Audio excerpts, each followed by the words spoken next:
The championship arena filled with more spectators than had ever attended a War Games final. Representatives from every major galactic civilization gathered to witness the confrontation between traditional military doctrine and human tactical innovation. News feeds broadcast the event to billions of beings across hundreds of worlds. Squad 7 faced Squad 1 in the ultimate test of military skill. Squad 1 was led by Vorthak Kelm, a graduating Velthari cadet destined for high command. Positions. His team represented everything the Academy considered perfect in military excellence, with flawless training, superior equipment, and unwavering commitment to honorable warfare. Admiral Voss addressed both teams before the final battle. Her ancient eyes showed the weight of decades spent in real combat rather than simulated exercises. Today you fight not just for victory, but for the future of military thinking throughout the galaxy. Show us what you have learned. The final scenario was the most complex ever designed for Academy War Games. It required coordination between multiple theaters of operation, including space combat, planetary assault, special operations, and strategic resource management. Victory would go to whichever squad could simultaneously control orbital space, surface territories, and supply lines while preventing their opponents from doing the same. Squad 1 deployed using textbook Academy doctrine with perfectly coordinated movements and classical battle formations. Vorthak commanded from the center, with his subordinates executing predetermined strategies that had been refined over centuries of military tradition.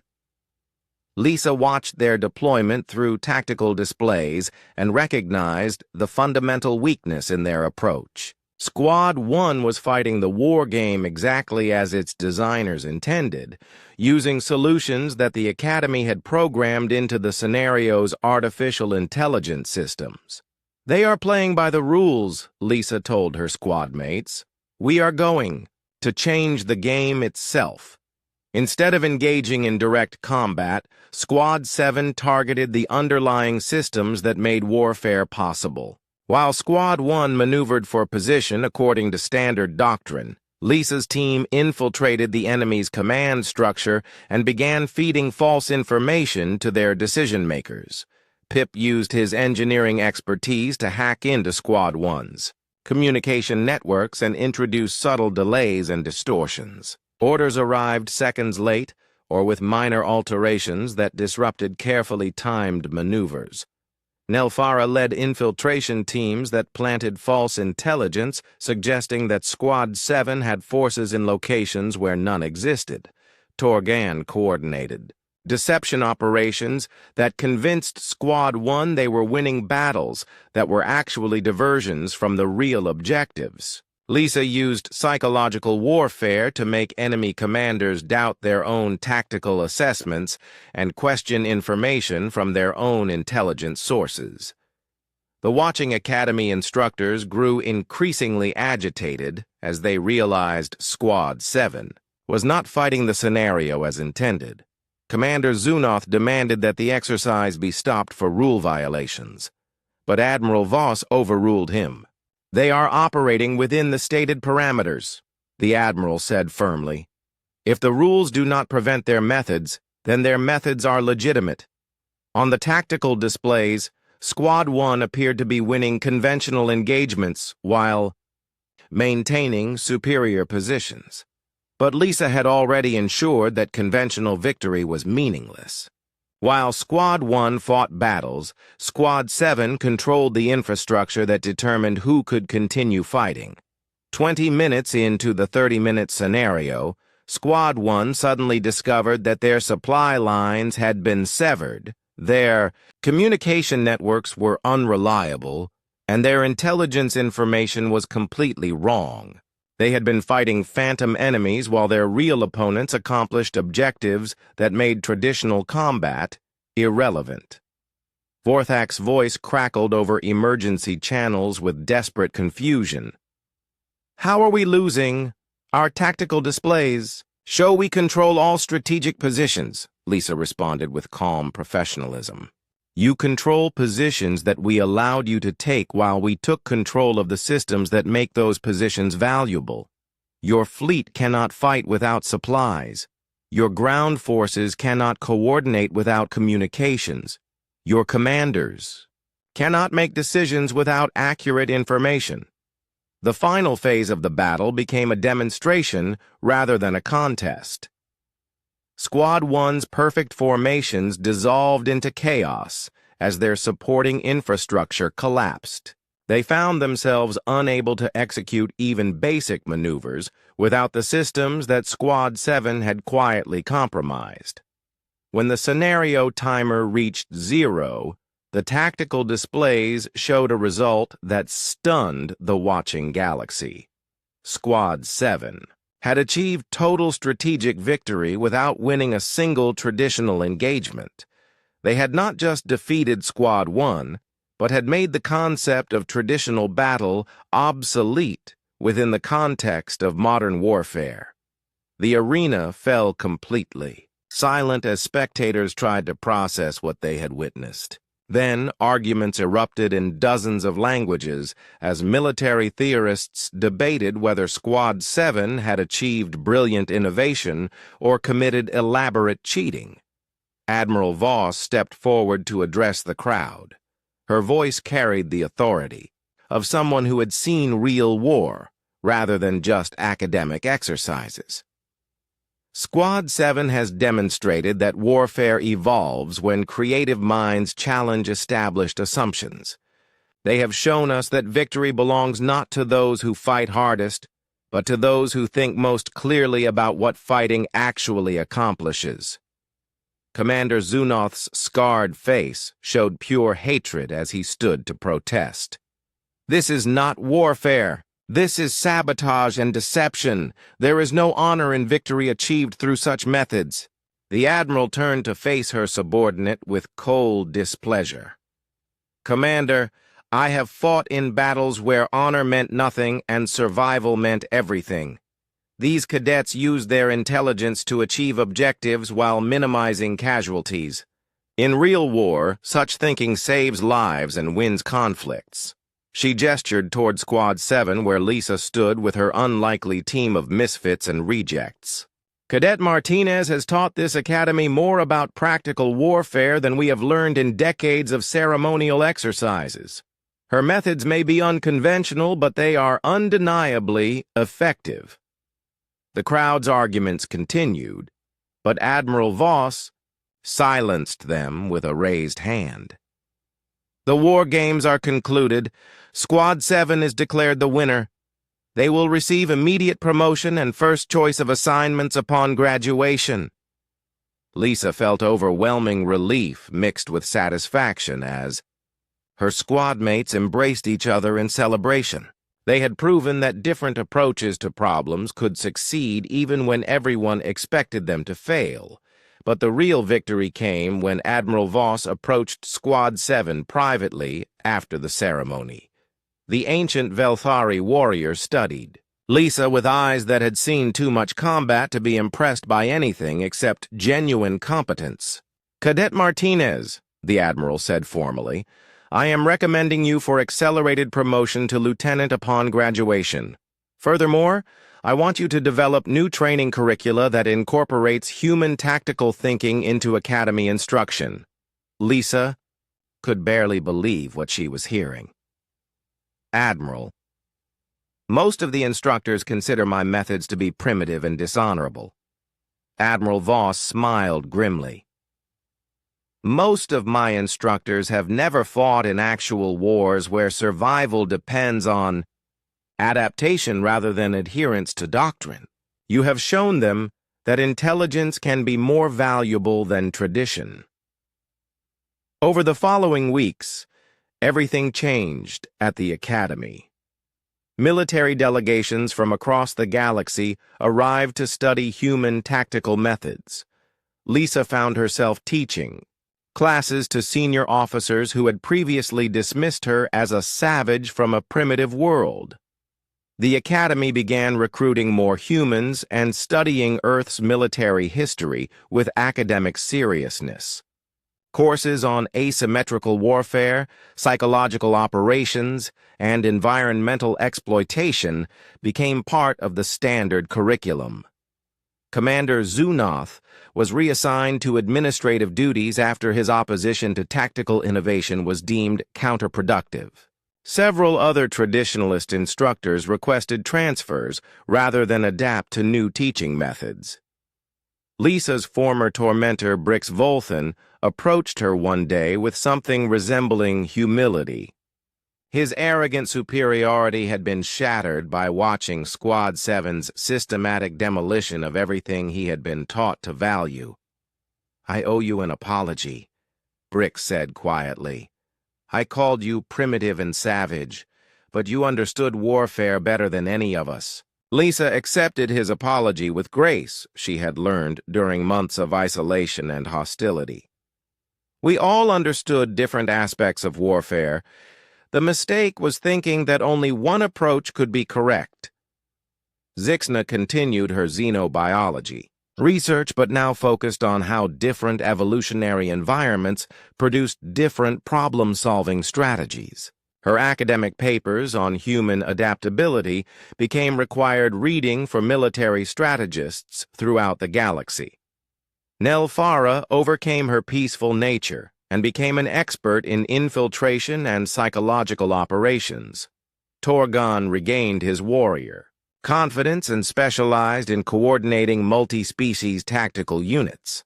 Pip transferred permanently to the tactical program and pioneered new applications of engineering principles to military operations. Squad 7 remained together as a demonstration unit that traveled throughout galactic space teaching mixed.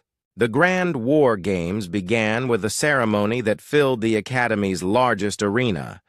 Thousands of alien cadets marched in perfect formation while military officials from across the galaxy watched from elevated platforms.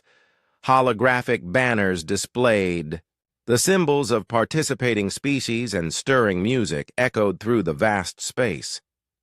Lisa stood with Squad 7 in the section reserved for lower-ranked teams. Around them, elite squads wore polished uniforms and carried gleaming weapons. Squad 7 looked plain by comparison, with standard equipment and nervous expressions. Other cadets pointed at them and whispered jokes about the human squad that would be eliminated first. Admiral Voss stepped forward to address the assembled cadets. Her ancient voice carried authority earned through decades of real combat. "The war games will test your courage, skill, and honor under conditions that simulate actual warfare. You will face challenges that have broken the spirits of warriors throughout galactic history." She paused, and her old eyes seemed to focus directly on Lisa. "Remember that victory achieved through dishonorable means is no victory at all. True warriors win through superior skill and noble conduct." The opening ceremony concluded with the traditional Velthari war chant that sent chills through the arena. Then the cadets dispersed to preparation areas where they would wait for their first assignments. Squad 7 gathered in a small room with metal walls and basic furniture. Nelfara paced nervously while Torgon checked their modified equipment for the 10th time. Pip studied tactical displays on his datapad with intense concentration. Lisa remained calm despite the butterflies in her stomach. "Remember what we practiced. We are not trying to look good. We are trying to win. That means using every advantage we can find." Their first opponent was Squad 3, led by the arrogant Brix Volthan, who had tormented Lisa since her first day at the Academy. Squad 3 was considered a mid-level team with good training and expensive equipment. They expected to defeat Squad 7 easily and advance to face stronger opponents. The scenario was orbital combat around a disputed moon. Each squad controlled a small fleet of simulated warships with orders to eliminate enemy forces and secure the strategic location. Victory would go to whichever team controlled the moon at the end of 30 minutes. Squad 3 deployed in traditional Velthari battle formation with their largest ships in front and smaller vessels providing support. From behind, they approached the moon directly with weapons powered and shields raised for honorable combat. Lisa watched their predictable approach and smiled. Execute Plan Chaos. Instead of meeting Squad 3 head-on, Squad 7 split their fleet and disappeared into the moon's asteroid field. Their ships powered down to minimum energy signatures and became nearly invisible to enemy sensors. Squad 3 arrived at the moon to find empty space and no obvious targets. Brix's voice crackled over the communication system with frustration. "Where are the cowards hiding? Come out and fight with honor." Lisa activated her communications with false surrender protocols that made her ships appear damaged and helpless. "Please do not fire. Our engines are failing and we cannot maneuver. Squad." 3 took the bait and moved closer to accept what they thought was an easy victory. But as their ships entered the asteroid field, Squad 7 revealed their true positions. Lisa had used the asteroids as shields and weapons simultaneously. "Now!" Lisa commanded. Squad 7 emerged from hiding and used gravity manipulators to hurl massive asteroids at Squad 3's formation. The rocks moved too slowly to be considered weapons under Academy rules, but they disrupted enemy formations and forced frantic evasive maneuvers. While Squad 3 struggled with the asteroids, Squad 7 attacked from multiple directions using hit-and-run tactics. They never stayed in one place long enough for return fire and used the asteroids as mobile cover that constantly changed positions. Nelfara had overcome her peaceful nature and commanded her ships with ruthless efficiency. "Enemy flagship is attempting to retreat, intercept, and disable." Torgan coordinated the attacks with growing confidence. "Multiple targets acquired. All ships focus fire on their command vessel." Pip used his engineering knowledge to target enemy life support and propulsion systems instead of weapons. "Their fleet is losing cohesion as ship systems fail." In less than 15 minutes, Squad 3 was completely defeated without Squad 7 losing a single vessel. The arena fell silent as spectators tried to understand what they had just witnessed. Lisa heard shocked whispers in dozens of alien languages. The victory announcement echoed through the arena. "Squad 7 advances to the next round." Commander Zunoth's scarred face showed pure rage as he watched the tactical replay. He turned to Admiral Voss with barely controlled anger. "This is exactly what I warned about. The humans are corrupting noble warfare with their savage tactics." Admiral Voss studied the holographic replay with interest instead of disgust. Her old warrior instincts recognized effective combat when she saw it. They achieved total victory with minimal losses. From a practical standpoint, their performance was flawless. "But they showed no honor," Commander Zunoth protested. "They used deception and environmental weapons. They attacked from ambush like cowards." The Admiral's scarred face remained neutral. "They used available resources to defeat a numerically superior enemy.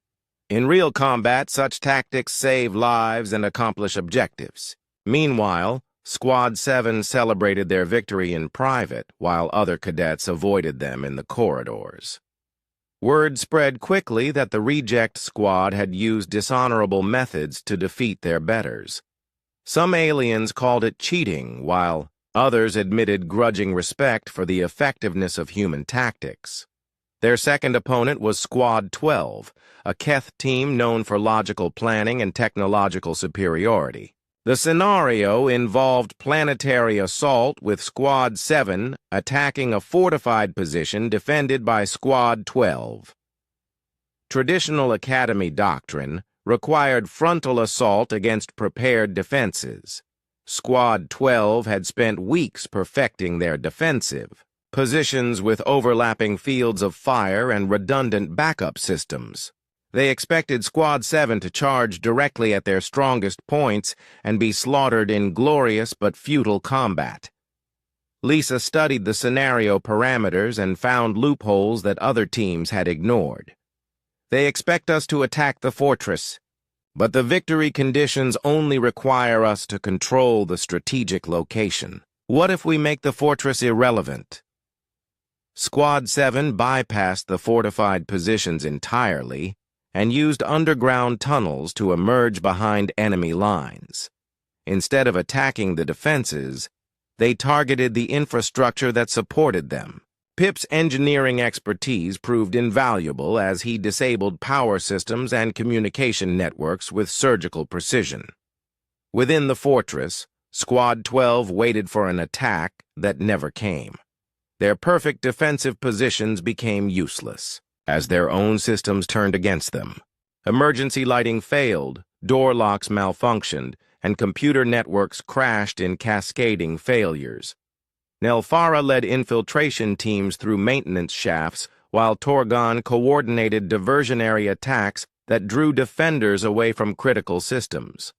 Lisa used psychological warfare to convince enemy commanders that they faced a much larger force than actually existed.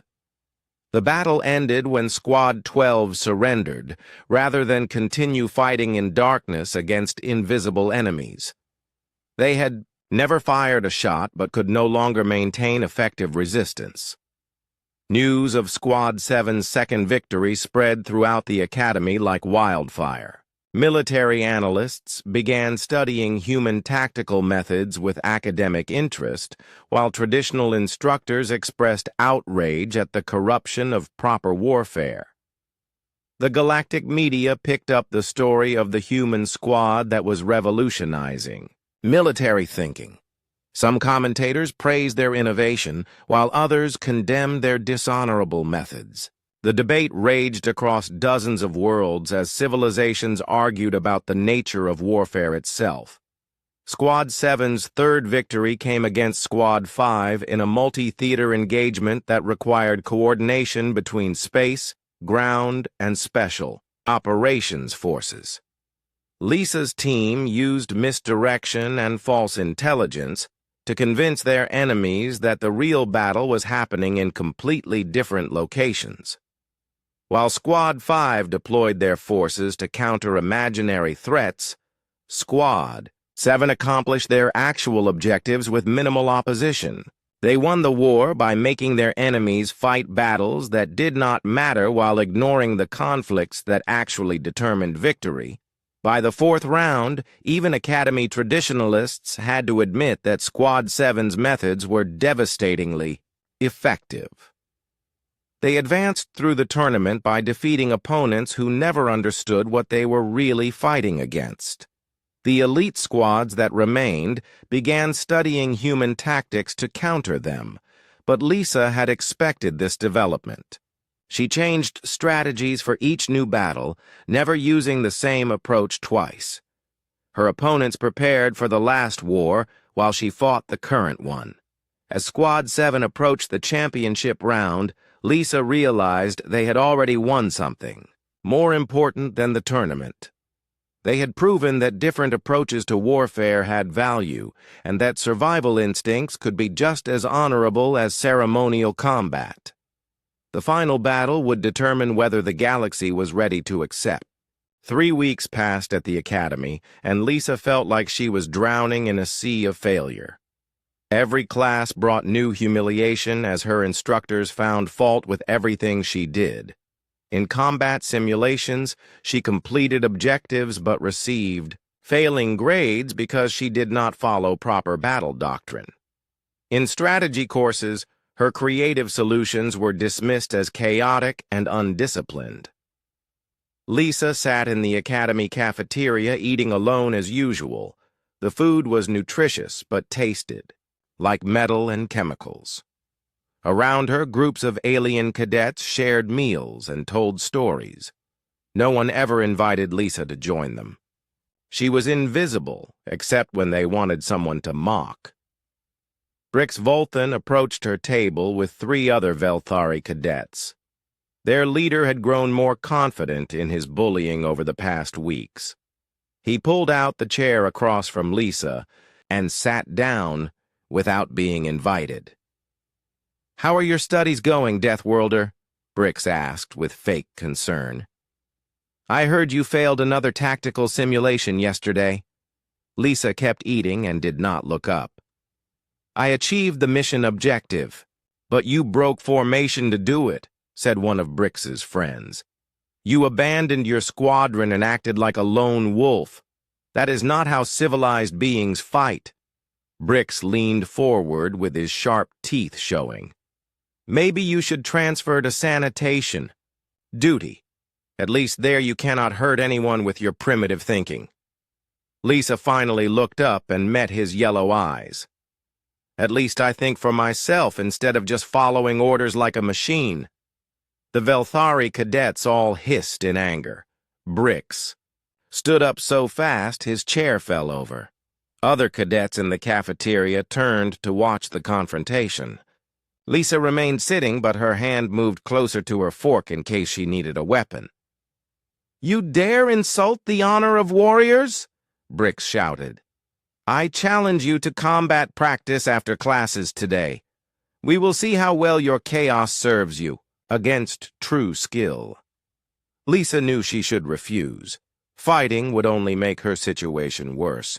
But weeks of isolation and constant insults had built up a fire inside her that she could not control. "I accept," Lisa said quietly. The combat practice room had soft mats on the floor and walls lined with practice weapons. A crowd of cadets gathered to watch the human fight the Velthari. Lisa selected a simple staff while Brix chose a curved blade similar to what his people used on their homeworld. Instructor Helkar Voss, a female Velthari with silver hair, served as referee. She explained the rules, which emphasized honor and proper form over winning. Lisa only half listened because she knew the rules would not help her survive. The match began with Brix attacking in perfect textbook form. His blade work was beautiful to watch with flowing movements and precise strikes. The watching cadets cheered for every elegant technique he displayed, but Lisa did not try to match his beauty. Instead, she fought to survive. When Brix came at her with a high strike, Lisa dropped to the ground and swept his legs.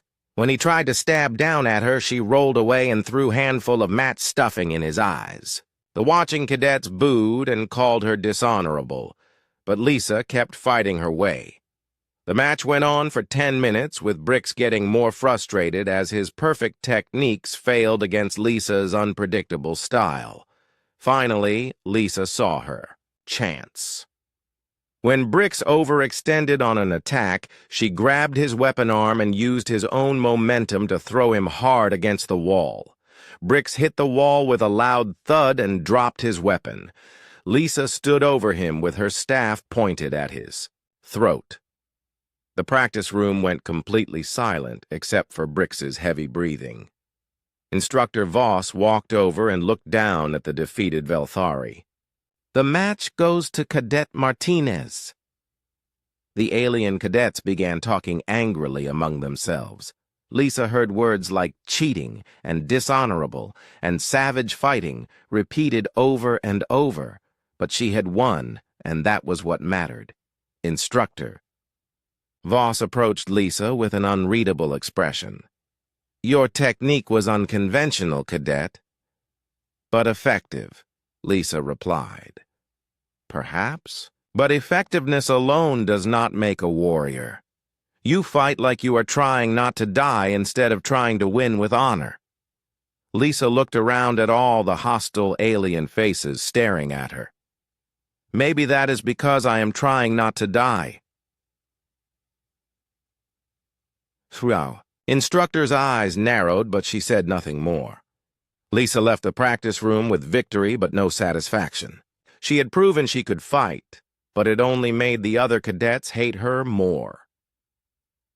That evening, Lisa returned to her room to find Zixna at her desk, making notes on a data pad.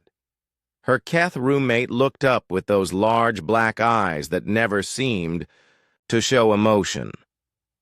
"I observed your combat practice today," Zixna said in her flat voice.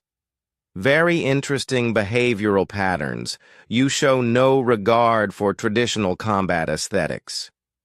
Lisa threw her practice gear in her locker harder than necessary. "I show regard for not getting killed." "But you defeated a skilled opponent using methods considered primitive by galactic standards. This creates a logical contradiction in academy teaching." Lisa stopped and looked at her roommate. This was the first time anyone at the academy had said anything positive about her methods, even if it was just scientific curiosity. "Where I come from," Lisa said carefully, "survival matters more than looking good while you fight." Zixna tilted her head in that bird-like way. "Your homeworld must be very dangerous to produce such adaptive responses." "Earth is not easy," Lisa agreed. "Everything there wants to kill you. The weather, the animals, the diseases, even the plants. Humans learned to be creative because being traditional meant being dead." Zixna made more notes on her data pad. "Fascinating. Perhaps this explains why human military tactics appear chaotic to other species. You are optimized for survival rather than ceremonial display." Lisa sat on her bed feeling tired in her bones. Too bad the academy does not care about survival. The next day brought another disaster in advanced tactical planning class. Professor Koreth Bain, an elderly Keth with cybernetic implants, presented a scenario involving planetary defense against invasion. The simulation showed a peaceful world with cities and farms under attack by enemy forces. The traditional academy solution was to meet the invaders in open battle using honor formations and direct engagement. Lisa watched the hologram and saw immediately that this approach would result in massive civilian casualties. When Professor Bain called for solutions, Lisa raised her hand despite knowing it would bring trouble. "Yes, Cadet Martinez," the professor said with resignation. "Sir, instead of fighting the invaders directly, why not evacuate the civilians and then destroy the infrastructure they need? Make the planet worthless so they have no reason to stay." The classroom erupted in shocked gasps. A Velthari cadet named Torgon Blix stood up angrily. "You cannot destroy your own world. That is cowardice and dishonor." Lisa kept her voice calm. "Better to lose buildings than lives. The people could rebuild after the invaders leave." Professor Bain's cybernetic eye flashed red with anger. "Cadet Martinez, your suggestion violates every principle of civilized warfare. We do not abandon our homes like frightened animals. We defend them with courage and honor." "Even if courage and honor get everyone killed?" Lisa asked. The professor's voice became ice cold. "Better to die with honor than live in shame. This is why humans will never understand true warfare. You value survival over principles." Lisa felt something break inside her. She stood up and faced the entire class of hostile aliens. "You are right. Humans do value survival. We value it because we know what it takes to stay alive in a universe that wants us dead. Maybe that makes us primitive. Maybe that makes us savage. But at least we are still alive to be ashamed." The classroom went dead silent. Professor Bain's face showed pure disgust. Report to Commander Zunoth's office immediately, Cadet. Your attitude has no place in this institution. Lisa gathered her materials and walked out of the classroom with her head held high. Behind her, she heard alien voices discussing her outburst in shocked whispers. She knew her outburst had probably ended her academy career, but she no longer cared. Commander Zunoth's office was filled with weapons and battle trophies from across the galaxy. The scarred Velthari sat behind a massive desk, reviewing Lisa's file on a holographic display. He did not look up when she entered. "Cadet Martinez," he said without emotion. 3 weeks and already you have become a problem. Fighting in practice rooms, disrupting classes with primitive suggestions, showing disrespect to instructors. Lisa stood at attention and said nothing. There was no point in defending herself. Commander Zunoth finally looked up at her with those cold yellow eyes. "You do not belong here, human. This academy trains civilized warriors who understand honor and duty. Your kind only knows chaos and survival instincts. Then why did you accept my application?" Lisa asked. The commander's scarred face twisted with annoyance. "Political pressure from the Galactic Council. They want to appear inclusive and progressive. But I know what you really are, a savage pretending to be civilized." Lisa felt anger building in her chest, but she kept her voice level. "What happens now, sir?" Commander Zunoth leaned back in his chair. "You will continue your classes, but any more disruptions will result in immediate expulsion. Try to learn proper discipline before you embarrass yourself further." Lisa left his office knowing that her time at the academy was limited. She was fighting a war she could not win using rules that made no sense. But the academy alarm woke Lisa from restless sleep at 600 hours like every morning for the past 2 months. She rolled out of bed and saw Zixna already dressed and reviewing study materials at her desk. Her Keth roommate never seemed to sleep, and was always working on some research project. "The Grand War Games announcement comes today," Zixna said without looking up from her data pad. "All cadets will be assigned to squads for the competition." Lisa pulled on her uniform and tried to feel excited about the news. The Grand War Games were the Academy's most important event. Winning squads received immediate promotion and first choice of assignments after graduation. More importantly, the games were broadcast across the galaxy as a showcase of military excellence. But Lisa knew she would be placed on a weak squad designed to lose early. The academy instructors wanted her gone, and this was their chance to make her fail publicly. In the main assembly hall, thousands of alien cadets gathered to hear Admiral Katha Voss speak about the war games. The admiral was ancient even by Velthari standards, with white hair and a face marked by countless battle scars. Unlike the other instructors, she had actually fought in real wars instead of just teaching theory. "Cadets," Admiral Voss began, her voice carrying clearly through. "The huge hall, the Grand War Games test, everything you have learned at this academy. You will face challenges that simulate real combat conditions. Some of you will excel. Others will discover they are not ready for military service." Her old eyes seemed to find Lisa in the crowd of thousands. "The games will reveal who possesses true warrior spirit and who merely pretends to understand warfare." After the Admiral finished speaking, squad assignments appeared on screens around the hall. Lisa found her name assigned to Squad 7, along with 3 other cadets nobody wanted. She was not surprised.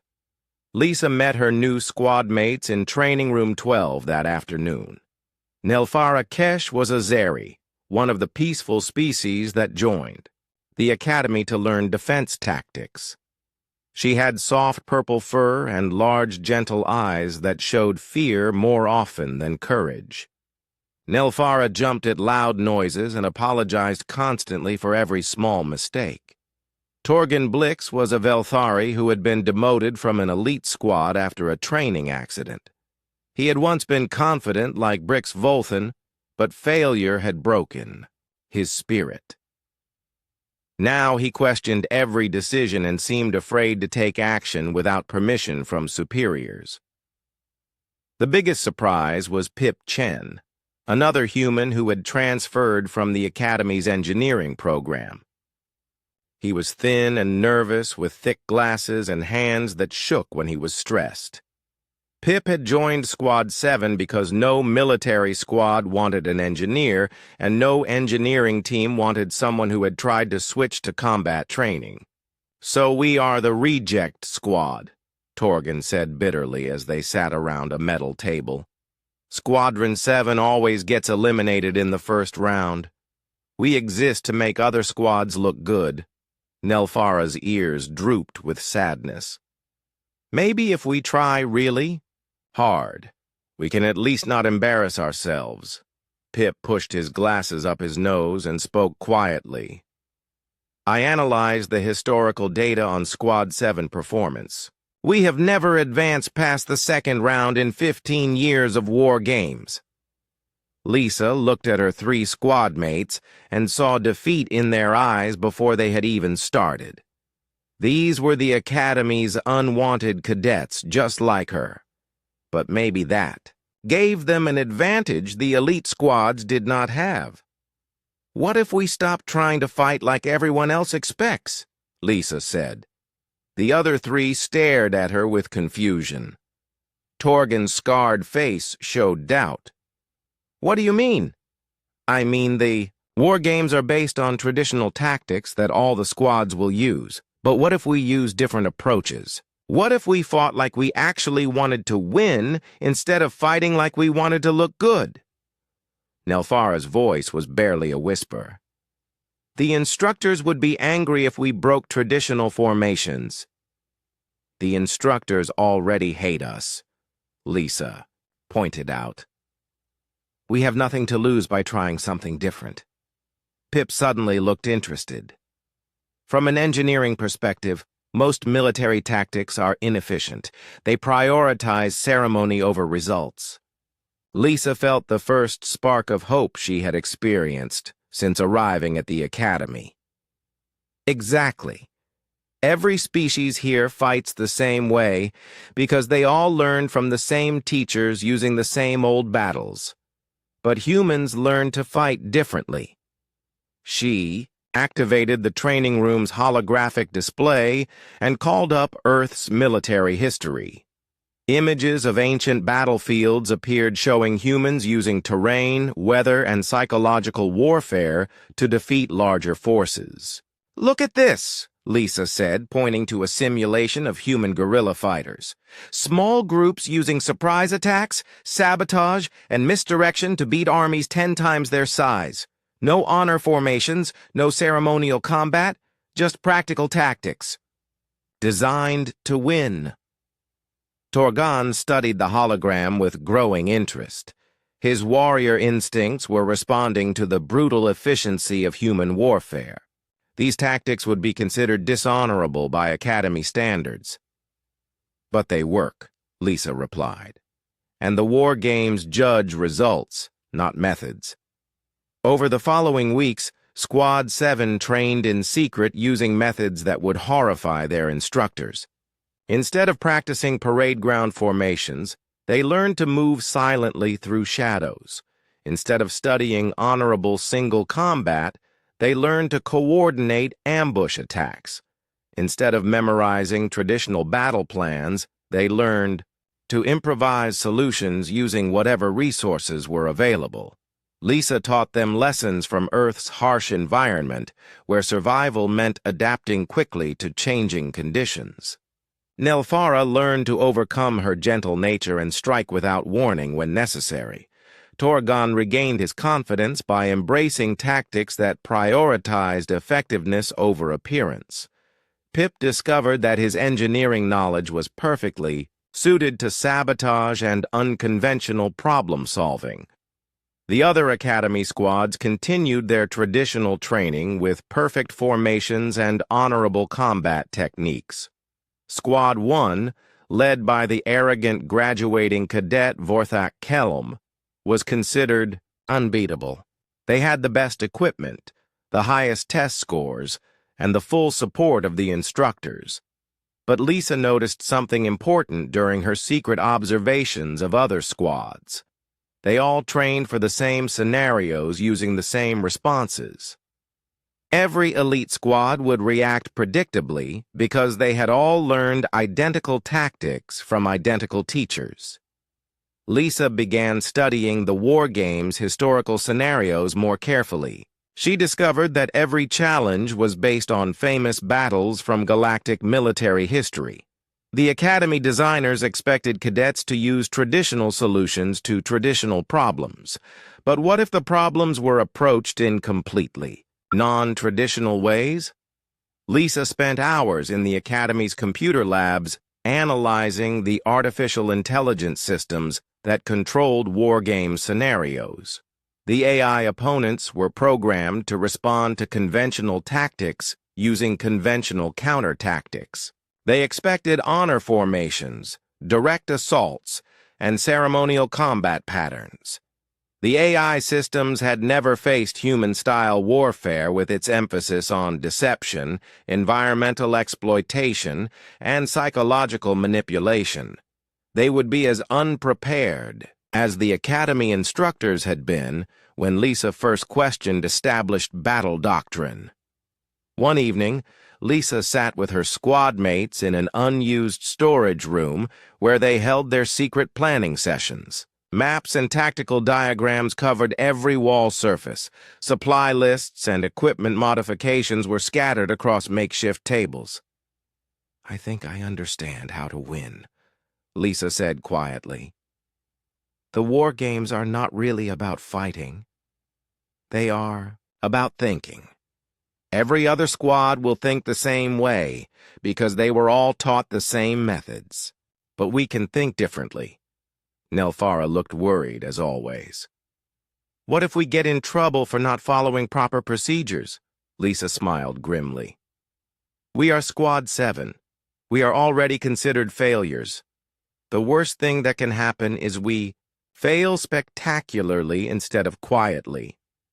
Pip adjusted his glasses and spoke with more confidence than usual. "From a probability standpoint, conventional approaches guarantee conventional results. We need unconventional approaches to achieve unconventional success." Torgon's warrior pride had returned during their weeks of alternative training. "I have learned more about real combat in the last month than in my previous 2 years here. These human tactics actually make sense for winning battles instead of just looking impressive." Lisa looked around at her 3 squad mates and saw something that had been missing before. They believed in themselves again. More importantly, they believed in each other. "Then we are ready," Lisa said. "Tomorrow the war games begin and everyone expects Squad 7 to lose quickly and quietly.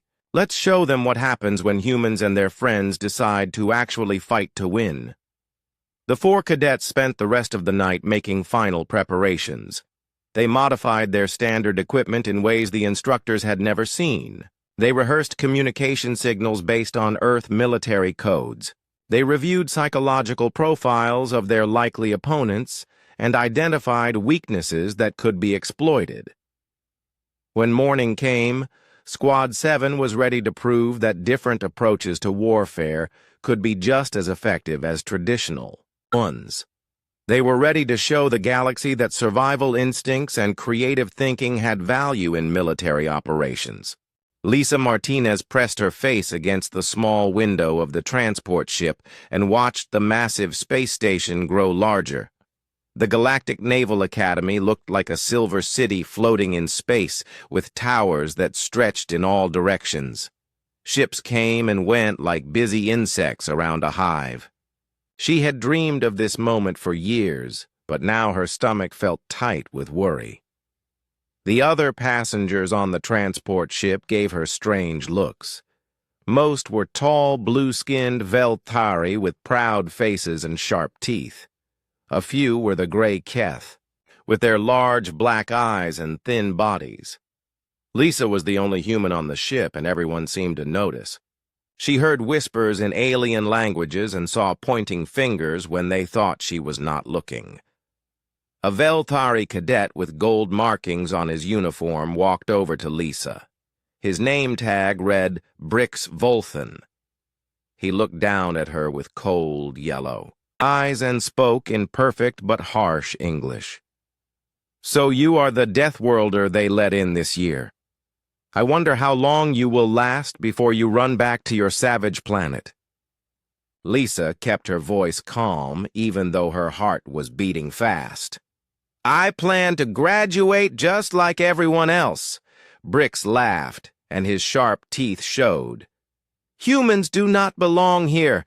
This is a place for civilized beings who understand honor and proper warfare. Your kind only knows how to fight dirty and break rules."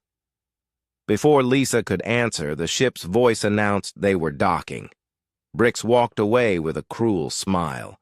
Lisa picked up her small bag and followed the other cadets off the ship. Her hands were shaking, but she tried to look confident. The docking bay was huge, with a ceiling so high Lisa could barely see it. Hundreds of alien cadets moved in organized groups. Everyone seemed to know where they were going, except Lisa. She stood in the middle of the chaos, feeling very small and very alone. A mechanical voice called out instructions in several languages. When it spoke in English, Lisa learned she needed to report to Processing Center 7 for new cadet orientation.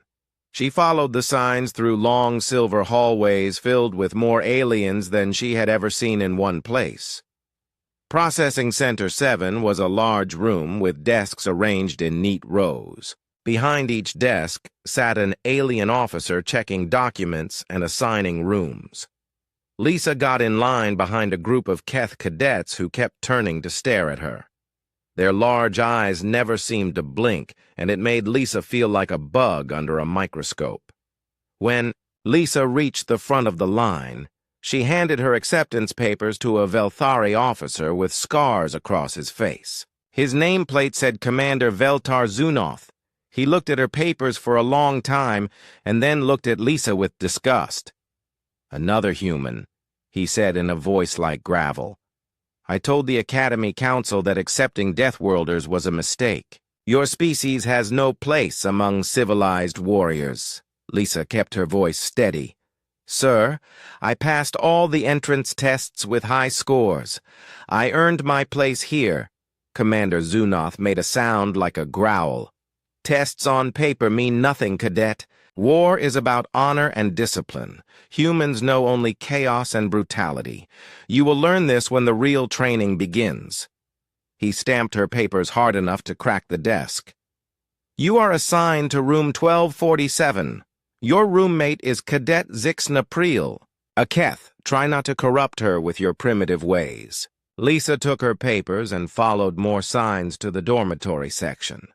The hallways here were quieter, with doors on both sides marked with numbers. She found room 1247 and pressed the door chime. After a moment, the door slid open. The alien who answered was typical Keth, with gray skin, a thin body, and those large black eyes. She wore the standard cadet uniform, and her name tag read Zixna Priel. She looked at Lisa like she was studying a strange animal. "You must be the human roommate," Zixna said in a flat voice. "I have read about your species. Very interesting primitive development patterns."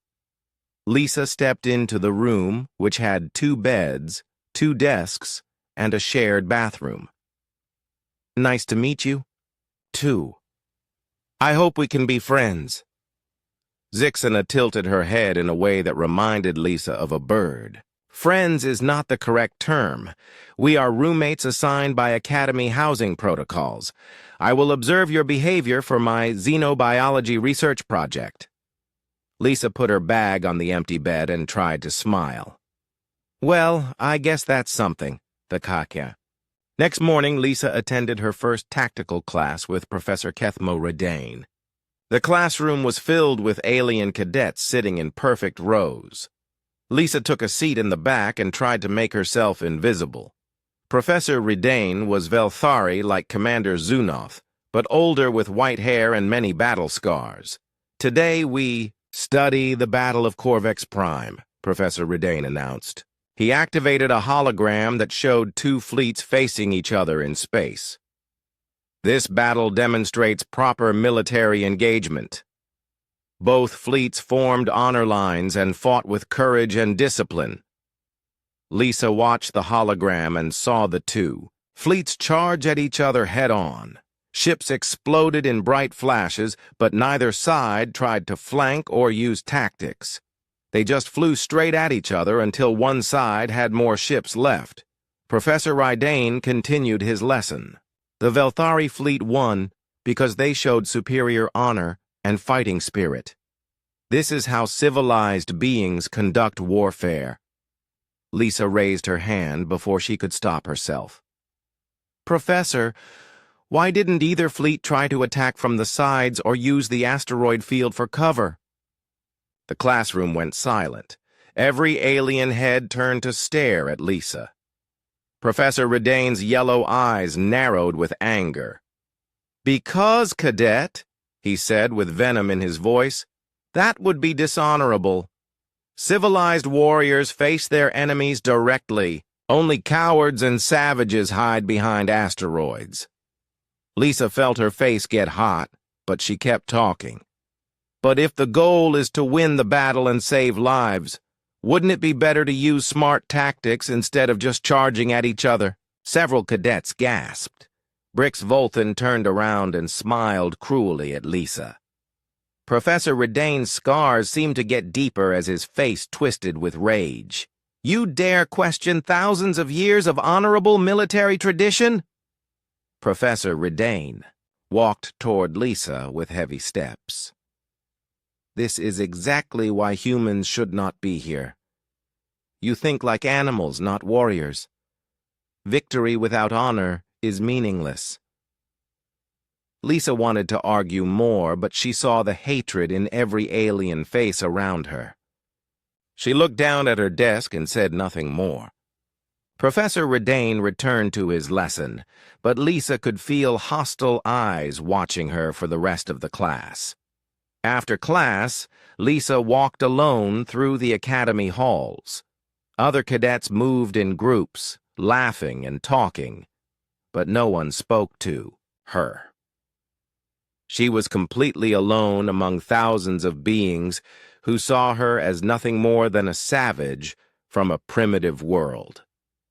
That night, Lisa lay on her bed staring at the ceiling.